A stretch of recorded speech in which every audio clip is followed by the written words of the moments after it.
ভর্তা করব আর পাটায় ভাত খাবো না, এটা কিন্তু হতে পারে না। আমি কিন্তু ভর্তা করলে পাটায় ভাত অবশ্যই খেয়ে থাকি। হ্যালো ভিউয়ার্স, আসসালামু আলাইকুম। সবাই কেমন আছেন? চলে আসছি নতুন একটা ভিডিও নিয়ে। আজকে আমি রান্না করব পটল, আলু, টমেটো দিয়ে বড় মাছ, পুঁই শাক ভাজি আর লাউ পাতা, পুঁই শাক পাতা একসাথে ভর্তা করব। মনটা খুবই খারাপ।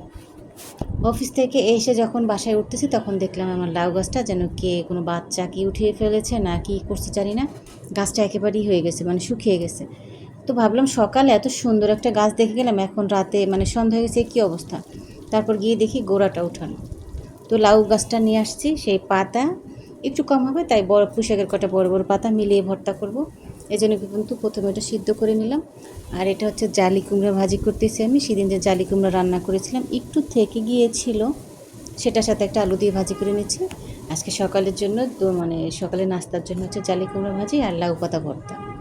দুপুরের জন্য হচ্ছে পুঁই শাক ভাজি আর এই যে মাছ রান্না করব।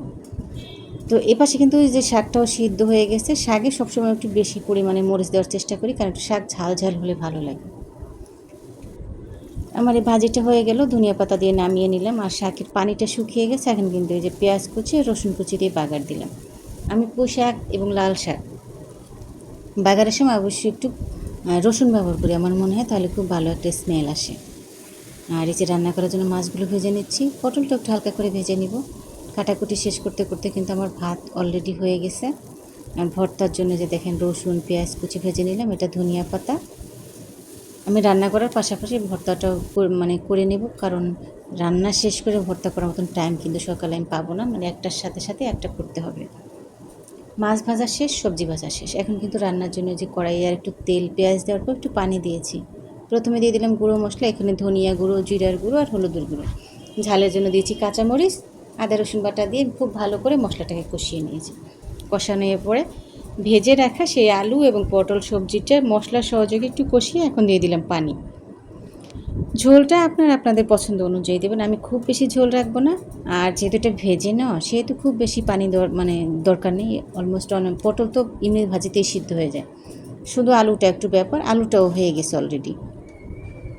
এখন দিয়ে দিলাম মাছ, ভেজে রাখা মাছ, আর দিয়ে দিলাম টমেটো কুচি। এবার একটু নাড়াচাড়া দিয়ে ঢাকা দিয়ে রাখবো। আর 2-1 পিস আলু ভেঙে দিলে ঝোলটা একটু ঘন হবে। দিয়ে দিলাম স্বাদবর্ধক ধনিয়া পাতা। ধনিয়া পাতা ছাড়া রান্নাটাই আমার ইনকমপ্লিট থাকে, আমার মনে হয় এটা আমার খুবই ফেভারিট একটা জিনিস। এটা ছাড়া রান্নাটা আমার কাছে আমি আত্মতৃপ্তি পাই না, আপনাদের কাছে কেমন জানি না। তো এই দেখেন আমার মাছ রান্না হয়ে গেছে, শাকভাজি হয়ে গেছে, ভর্তাটাও হয়ে গেছে। শুধু ভর্তা হয়ে গেছে না, আমি ভর্তা করে পাটায় ভাত খেয়ে নিয়েছি অলরেডি, সেটাই স্কিপ হয়ে গেছে, আমি দেখাতে পারলাম না বলে সরি। ধনিয়া পাতা শেষে একটু ভাজা জিরের গুঁড়ো দিয়ে ঢাকা দিয়ে রেখে দেবো যাতে স্মেলটা ভালোভাবে ঢোকে। তো রান্না শেষ, কেমন হলো? সবাই ভালো থাকবেন, আল্লাহ হাফেজ।